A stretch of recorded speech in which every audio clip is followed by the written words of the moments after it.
بسم اللہ الرحمن الرحیم۔ حضرت ابو ہریرہ رضی اللہ تعالیٰ عنہ بیان کرتے ہیں، رسول اللہ صلی اللہ علیہ وسلم نے فرمایا، اللہ نے جو بھی بیماری اتاری ہے تو اس کی شفا بھی اتاری ہے۔ حضرت جابر رضی اللہ تعالیٰ عنہ بیان فرماتے ہیں، رسول اللہ صلی اللہ علیہ وسلم نے فرمایا، ہر بیماری کے لیے دوائی ہے، جب دوائی بیماری کے موافق ہو جاتی ہے تو مریض اللہ کے حکم سے صحت یاب ہو جاتا ہے۔ حضرت ابن عباس رضی اللہ تعالیٰ عنہ بیان فرماتے ہیں، رسول اللہ صلی اللہ علیہ وسلم نے فرمایا، شفا 3 چیزوں میں ہے، کچھنے لگوانے میں، شہد پینے میں، آگ سے داغنے سے، اور میں اپنی امت کو داغنے سے منع کرتا ہوں۔ حضرت ابو سعید خدری رضی اللہ تعالیٰ عنہ بیان فرماتے ہیں، ایک آدمی نبی کریم صلی اللہ علیہ وسلم کی خدمت میں آیا اور اس نے عرض کیا، یا رسول اللہ، میرے بھائی کو پیچس لگے ہوئے ہیں۔ رسول اللہ صلی اللہ علیہ وسلم نے فرمایا، اسے شہد پلاؤ۔ اس نے اسے شہد پلایا۔ وہ پھر آیا اور عرض کیا، یا رسول اللہ، میں نے اسے شہد پلایا مگر اس سے پیچس اور بھی زیادہ ہو گئے ہیں۔ آپ صلی اللہ علیہ وسلم نے 3 مرتبہ اسے ایسے ہی فرمایا۔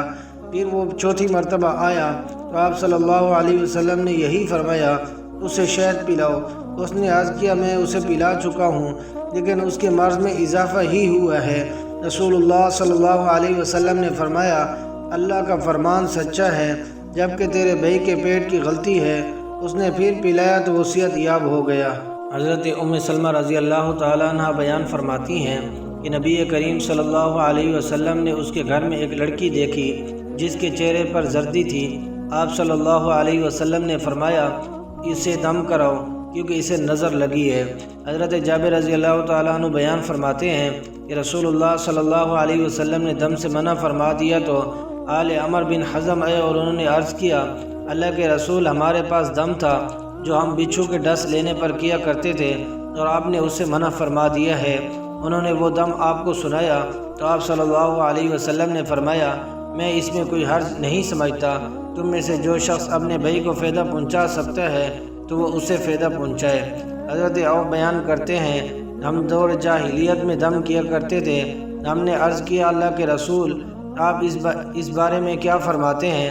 آپ صلی اللہ علیہ وسلم نے فرمایا، اپنے دم مجھے سناؤ، ایسا دم جس میں شرک نہ ہو اس میں کوئی حرج نہیں ہے۔